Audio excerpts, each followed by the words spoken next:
அன்பு பாட்டாளி சொந்தங்களுக்கு வணக்கம். நேற்று திருவண்ணாமலையில் மிகப்பெரிய உழவர் மாநாடு நாம் நடத்தியிருக்கின்றோம்.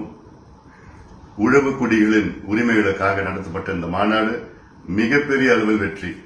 தமிழ்நாட்டில் மட்டுமல்ல, இந்திய அளவிலே பேசப்படுகின்ற இந்த மாநாடு, இந்த வெற்றிக்கு காரணம் நீங்கள் தான், என் பாட்டாளி சொந்தங்கள் தான்.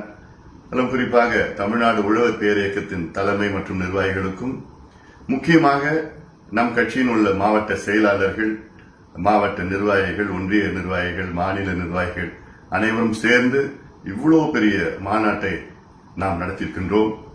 அதாவது மாநாடு முடிந்த பிறகும் அதற்கு பிறகும் லட்சக்கணக்கான மக்கள் உள்ள போயிட்டு இருந்தாங்க. நம்ம சீக்கிரமா முடிச்சிட்டோம் நேற்று. இந்த அளவுக்கு வெற்றி, இதற்கு முழு காரணம் நீங்கள். உங்களுக்கு என்னுடைய நெஞ்சார்ந்த நன்றிகளும் பாராட்டுகளும் ஒவ்வொருவருக்கும் நான் தெரிவிக்கின்றேன். இனி வரும் காலம் நம் காலம்.